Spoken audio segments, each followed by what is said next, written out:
Thanks for joining us. I'm Megan Roberts. Responding to drug violence and overdoses in the Northwest Territories has all hands on deck. Public health officials and youth organizations are working to protect young people. Next week, Dene leaders will come up with a plan on drug-related harm in the territory. The CBC's Avery Zingle looked into why youth are a top focus in addressing the crisis. The drug dealers, the criminal element is becoming organized, and our response needs to be organized as well. Northwest Territories Chief Public Health Officer Kami Candola says young people are a target for drug dealers looking to grow their customer base, and drugs are more contaminated than ever before. Public health is turning to education and prevention to protect youth from the risk of drug fatality. She says from 2016 to 2024, there were 31 opioid-related deaths in the Northwest Territories. And these drug deaths are no longer isolated into clusters or just one community. We have had 5 opioid-related deaths in 4 different communities. So what that is showing to me is it's not just a matter of a bad batch of contaminated crack that's going around that can put people at increased risk, is that we're starting to see a mainstreaming of drug activity. Public health will ramp up education for kids in schools about the risks of substances and how to administer naloxone and reverse overdose. Tammy Robertson heads up Home Base, a Yellowknife-based youth organization. She says the best form of prevention is supporting youth so they don't face homelessness and addiction in adulthood. They're quite vocal in what they need. And I think they need somebody to be there for them regardless. If they make good decisions, if they make poor decisions, if they relapse, they need somebody that they feel safe to share those conversations with. That unconditional support is what our youth needs specifically. Home Base recently worked with public health officials to establish a sobering space for youth, and a new van service now runs until 3 a.m. and it serves people 12 years of age and up. 2 support workers will walk the streets 5 hours during the day, building trust and connecting youth to resources. That includes outpatient programming focused on recovery skills. Keeping them talking, keeping them engaged, I think is our best approach to keeping them alive, because we definitely don't want to see any tragedy here. Dene National Chief George McKenzie says many people struggling with addictions have been or are in the foster care system. He says young people and adults alike are affected by the crisis. We are beyond telling our stories. Now it's time to formalize a tangible plan, concrete plan. 26 leaders are invited to the Dene Nation meeting next week. McKenzie says that their leaders will lay their plans for a task force on drugs, and in a few weeks' time, they'll bring their proposals to Ottawa. They'll also discuss establishing Indigenous policing here in Denendeh. That meeting begins on Tuesday. Avery Zingle, CBC News, Yellowknife. It's not just northern communities pushing against drug violence and overdoses. In British Columbia, Haida Gwaii is taking a zero-tolerance approach to drug-related activity. It's banishing a group of people for allegedly bringing toxic drugs into the community. One man has also been charged with second-degree murder over a fatal hit-and-run. Brady Strachan has that story. Get the out of here. This video, uploaded to social media, shows a hostile welcome near Prince George. The people traveling in this truck are turned away. Unwelcome, the protesters say, because of their association with a man who is now charged with second-degree murder on Haida Gwaii and allegations of bringing toxic drugs to the community. The Chief and Council of Skidegate know that these people that were in these homes were selling drugs, and I think, it took it upon themselves to banish them from the community. He says the banishment is due to the death of Haida Gwaii man Luke Pearson earlier this month. According to the RCMP, Pearson was victim to an alleged hit and run. 32-year-old Tyson Young is now charged with second-degree murder and in police custody. And Teague says people associated with Young and alleged drug connections have been now banished from the island. They have since left the community, and I believe 4 of the 5 houses were destroyed. So when they get here in Newtown, we're going to follow them. As news spread this week on social media, people gathered along the highway in communities like Prince Rupert, Hazelton, and Smithers in order to support Luke Pearson's family and send a message that those banished from Haida Gwaii are not welcome. Our ancestors, whenever somebody was exiled from their own territories, they were expelled from their territories, and as they were leaving, their neighboring territories and all the allies that they've got are not allowed to serve them. They're expected to pass through the territory and continue on. And that's kind of what we're doing here. We're upholding our old laws. This couple followed the people forced from Haida Gwaii from Hazelton to Smithers and live streamed it all as a call to others to join the protest.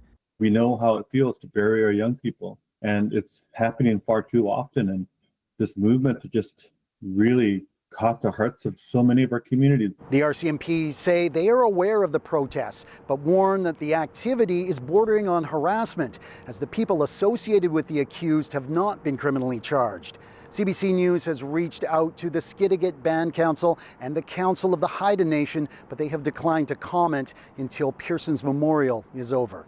Brady Strachan, CBC News, Kelowna. A former social media influencer was sentenced in Yukon Territorial Court on Thursday. He pleaded guilty to illegally hunting 3 bears. Gabrielle Plonka has the details. Tristan Ham was ordered to pay a $30,000 fine. Half of that will go to the territory's conservation fund. He was also barred from hunting in the Yukon for 2 years and barred from joining guided hunts for 3 years after that. Ham was an outdoors influencer. Using the moniker Mr. Adventure, he has 2 million followers on Instagram. In 2023, Ham lied about being a Yukon resident to purchase a big game hunting license, and then harvested 2 black bears and a grizzly over 5 days. Ham told the court his family lives in the Yukon and he considers himself a Yukoner too. He told the court he is heartbroken and promised to follow regulations more carefully in the future. The court heard this has severely damaged Ham's reputation. He has since switched his career focus, debuting as a professional boxer last year. Judge Catherine McLeod told Ham yesterday she knows the penalty has severely impacted him, but he should have known better, and the hefty fine should send a message to others. People do get caught when they cheat the rules. Gabrielle Plonka, CBC News, Whitehorse. A video posted by 2 tourists who visited Arctic Bay, Nunavut this week has sparked outrage among some Inuit in the territory. 2 men made negative comments about polar bear hunting. While they say their intention wasn't to offend people, Inuit say it's another example of people from outside Nunavut overstepping on Inuit land. The CBC's Emma Tranter tells us more. While some hunters are chasing them to kill as a sport, we believe it is an unacceptable injustice. Be the voice and spread this message with everyone that you know of. Please. Stop hunting polar bears. That's Suha Durbin and Murat Uslu, both photographers from Turkey. That video has since been deleted, but the 2 say they went to Arctic Bay to take photos of polar bears and raise awareness about climate change. They say they went to the flow wedge to take photos, but were stopped by sport hunters who were there hunting bears. At that time, it was hunters and us. And photographers, we didn't have any rights. Hunters did. And that was the reason we said whatever we said. It was nothing to do with anything whatsoever with the culture of Inuits. The 2 men say they didn't see any polar bears and didn't mean to cause harm with their video. We have never come here to protest anything. We just came here to picture polar bears. For Nux Lundell in Arviat, it reflects a bigger issue. We've had Southerners come and tell us we're doing things wrong. The way you're living, the way you're doing things is wrong. Sport hunting is a strict system in Nunavut. Polar bear tags are given out in small numbers each year to local hunters and trappers organizations, who can then choose whether to use some of them for sport hunting. Lindell says it's a system put in place for good reason. We've lived here for so long. We've lived with the environment, and being told, you have to conserve nature, you have to conserve, and you have to respect nature. That's how we lived. This is still how we live. CBC also spoke to Chris Mitchell, the head of Arctic Bay Adventures, a tourism operator in the hamlet. He says the hamlet's rules state that tourists cannot go close to hunters, and when the photographers wanted to get closer to the flow edge, they were told to leave. Emma Tranter, CBC News, Yellowknife. The government of Nunavut is underspending its capital budget. The findings came during Thursday's televised committee hearings, and as TJD reports, MLAs want to know why. According to the government of Nunavut's public accounts, almost half of the capital budget from the last fiscal year was unspent. This revelation was made during the last day of televised hearings of the Standing Committee on Oversight of Government Operations and Public Accounts. Iqaluit Manahayak MLA Adam Ahiak Lightstone said this is a cause for concern. I was wondering what the Department of Finance and Department of Community Services is doing to try and address such significant lapses in capital budgets. The GN said many major projects have had very few good bids. The increased cost of buildings, they said, is contributing to capital funds not being spent. Another topic discussed was contaminated sites. In its devolution agreement with the GN, the federal government has to clean contaminated sites before the land is transferred to the territory. A public database listing the sites is being built, but Okumuyon MLA Mary Kalikti pointed something out. Currently, there is no detailed timeline of making the contaminated sites database publicly accessible. What specific actions need to occur in order to achieve this objective? James Elliott is with the Department of Environment. He says they've spoken with other departments to plan the release of the database, which is being built by a contractor. The next step now to determine those timelines is working with the contractor, which we plan to do in the coming months. With the televised hearings now finished, the committee will present its report during the upcoming spring sitting of the legislature. TJ Deer, CBC News, Iqaluit. Nunavut's economy almost doubled its growth last year. Statistics Canada released gross domestic product numbers for 2024 on Thursday. GDP is a measure of the total value of all goods and services produced. Canada's GDP grew by 1.6% last year, while in Nunavut, it grew by 7.5%. The NWT and Yukon, though, saw their economies shrink. Statistics Canada says that's largely the result of falling mining production. Similarly, the rise in Nunavut's numbers reflect an increase in iron ore mining. The spring sitting of the Yukon Legislative Assembly has now concluded. The Liberal government passed its $2.3 billion budget on Thursday, and it won't be long now before the parties turn their attention to the campaign trail. The CBC's Joseph Ho brings us some highlights from the sitting. The Liberal government has passed its budget with help from the NDP. The government has touted it for its record healthcare spending, as well as more money for the RCMP and more money for municipal governments. The Liberals also passed some laws this spring. Premier Ranj Pillay says the biggest one was a new Residential Tenancies Act. The Liberals do intend to keep governing for a while longer. They need to work on a framework for new mining laws. For the Yukon Party, they say it's been a productive sitting. They passed some motions. Leader Curry Dixon says he is proud of speaking up for Yukoners on issues like the shortage of healthcare workers, community safety, and getting housing built. Dixon expects these issues to define the next election. That is something that the party is preparing for right now. This week, the party opened its campaign office. As for the NDP, they got a private member's bill passed. The legislation gives the Yukon Medical Association some rights that they have been asking for quite some time. Leader Kate White says the change won't be obvious to Yukoners, but she says they will help recruit doctors to the Yukon. She says it's also an example of the NDP working across the aisle to get things done. As for the election, we know that Elections Yukon is working on establishing new riding boundaries. It's also preparing a plebiscite on electoral reform. We know that work is going to last into the summer. The Yukon does have a fixed election date. It has to happen on or before November 3rd.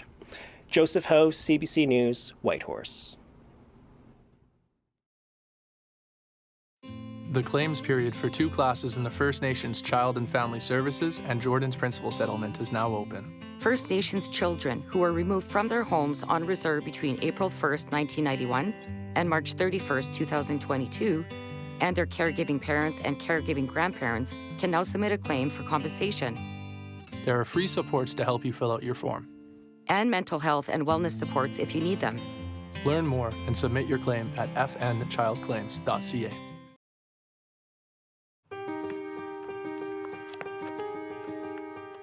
I am a champ. I am a champ. I am a champ. I am a champ. I am a champ. A member of the Warham's Child Amputee Program, thanks to your donations. You're not down south anymore, Toto? Tell me everything. Deal. Is that Canada? Yeah. I love it. Incredible. Imagine how good the TV's gonna look now. Isn't it ironic, don't you think? Is it? Is it? See you there. So, you want to watch the CBC News streaming channel? You can, wherever and whenever you want. Here's how to find us. We're on the CBC News app, on CBC Gem, and on your smart TV. Stream anytime, it's always free. CBC News.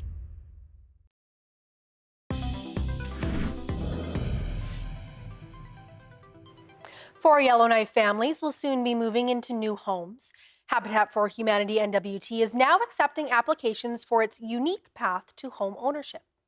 On Thursday, the nonprofit had its groundbreaking ceremony. It'll be the largest build to date for the organization. There will be 2 duplexes with 4 units in total. Each unit will have 3 bedrooms and 2.5 bathrooms. The executive director for Habitat for Humanity NWT says they're on track for homes to be ready very soon.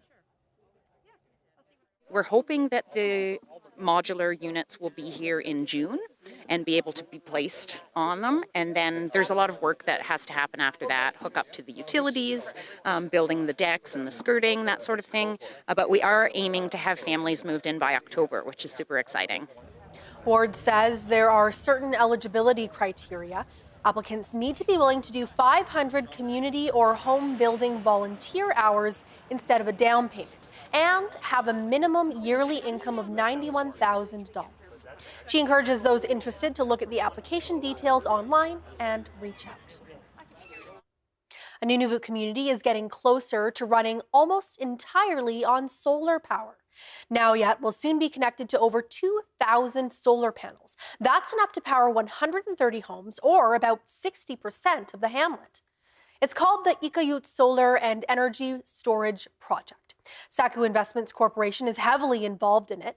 Blaine Chislett is with Saku. He says by next spring, the hum of Nauyet's diesel generator could stop and be replaced by silent solar power. The silence is so important because our people, Inuit people, we have a verbal history and stories are very powerful. So to have that silence, to touch back into our ancestry, to feel what they felt, and to be a part of it today is just, it gives me tingles. It'd be an honor in my books to be a part of that. The project is looking to use solar energy to power homes for at least the summer months. Last year, the federal government announced $18 million for the project. Peak viewing season for the Northern Lights just ended in the Yukon, but in Watson Lake, one resident still caught quite the show when she looked up on Wednesday night. An astronomer says it likely came from planet Earth. Check it out. I was outside looking for the Northern Lights, who just happened to have come out, and I was looking to see if they were still out, so I walked around to the other side of my house. I didn't see anything, so I was just standing there hoping to see something, and I just happened to look up, and there were this looked like a meteor shower across the sky. I whipped my phone out as fast as I could. I was like, this is like so surreal. Like this, there's no way this is real because it didn't look real flying across the sky. It is probably the re-entry of a Starlink satellite. There are people who keep track of things that are due to re-enter Earth's atmosphere. So I went hunting and I looked at a database for predicted re-entries, and I found that there were a couple of Starlink satellites that it could be. It is most likely Starlink 5967, which was launched in April of 2023. It was predicted to re-enter on May 1st at 3 o'clock in the morning, Yukon time. What a lucky catch and a really incredible thing to see. Prime Minister Mark Carney is going to meet U.S. President Donald Trump at the White House next week. Carney made the announcement at a press conference in Ottawa. Ashley Burke has the details. Mark Carney campaigned on a promise to take on Donald Trump and win. Now one of his first tests. I had a very constructive call with President Trump, and we agreed to meet next Tuesday in Washington. The newly elected prime minister says that meeting will focus on Trump's trade war and their path forward after Carney declared their old relationship dead. Are you interested in rebuilding relations with Canada? I think we're going to have a great relationship. He called me up yesterday. He said, let's make a deal. Carney says Trump didn't mention absorbing Canada on that call, but his administration has been clear it's still the president's goal. He respects, as others who are good negotiators, and he's one of the best negotiators, they respect strength. To show strength, during this trip to London before the election, Carney asked the king if he'd be open to delivering Canada's speech from the throne. Now King Charles has accepted the invitation. It is actually quite a coup to have such a monumental visit so early in his term. Jason Easton, a former trade advisor to Prime Minister Trudeau, says Trump likes the royals, and Carney's move sends a strong message. Having the king deliver the throne speech and opening this session of Parliament is the clearest and loudest demonstration yet that Canada's sovereignty is not up for negotiation. Trump's ambushed leaders before during negotiations, like Ukraine's president. You're in no position to dictate what we're going to feel. Carney says he's going into the meeting prepared and expects difficult but constructive conversations. I'm not pretending those discussions will be easy or they won't proceed in a straight line. There'll be zigs and zags, ups and downs. But as I said in my remarks, I will fight for the best deal for Canada. And warns that could take time. Do not expect white smoke out of that meeting. This is an introductory set of meetings, but Carney says the amount of time and access to senior White House officials suggests these are serious talks. Ashley Burke, CBC News, Ottawa.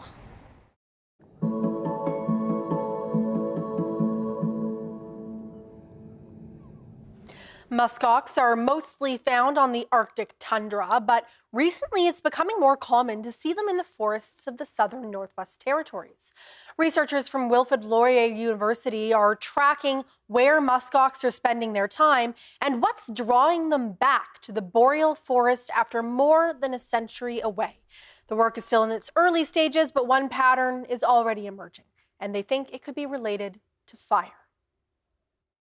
I've been finding that muskox are being detected a lot within fires that are around 10 to 15 years old, like areas that are still, like they're growing new trees and vegetation. It's like higher quality forage for the muskox. So they really like those areas where there's like a higher quality of vegetation for them.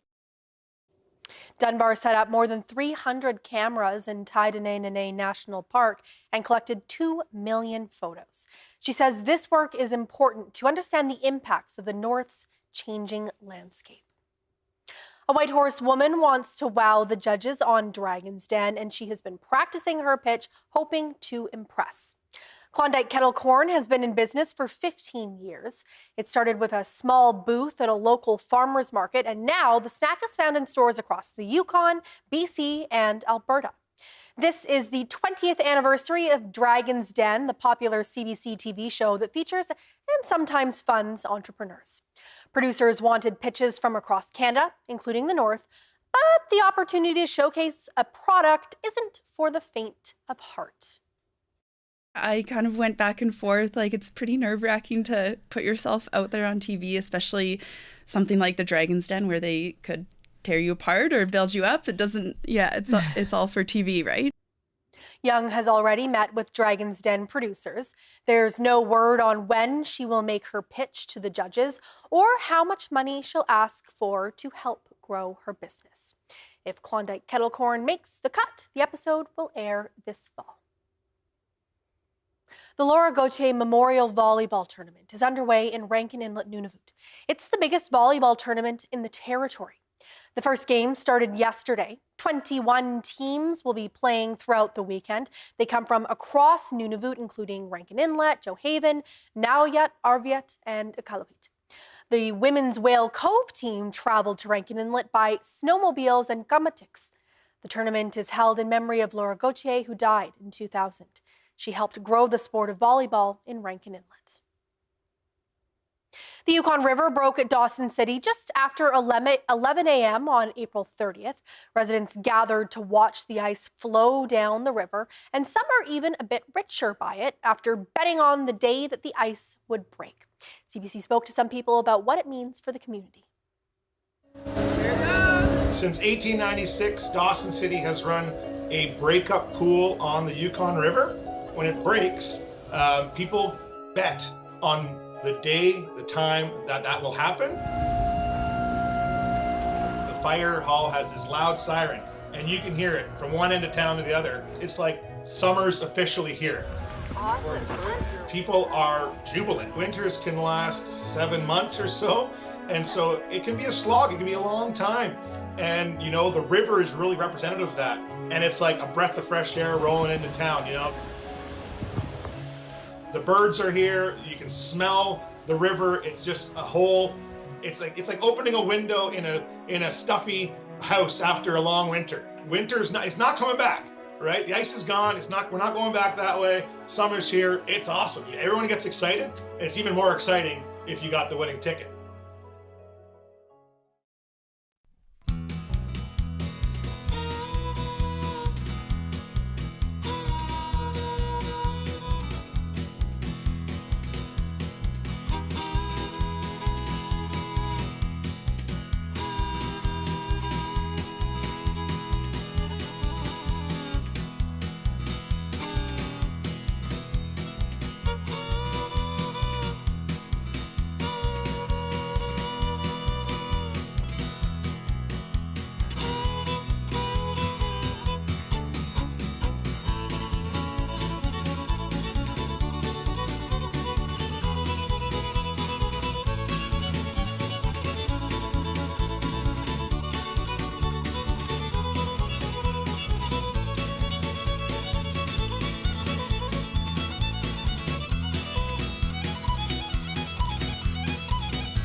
And that is Northbeat for tonight.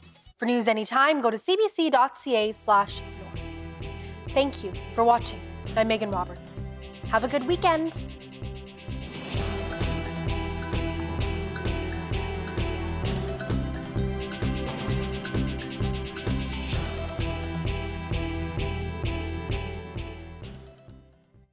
Sabrina Sohal. Your 6-month probation in serious crimes begins today. Let's go, sister. Gloves and boots. Don't discount her instincts. She'll follow them with or without you.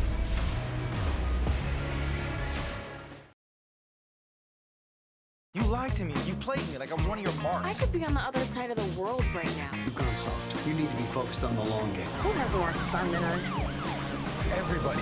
The only person you can count on is you, yourself, alone.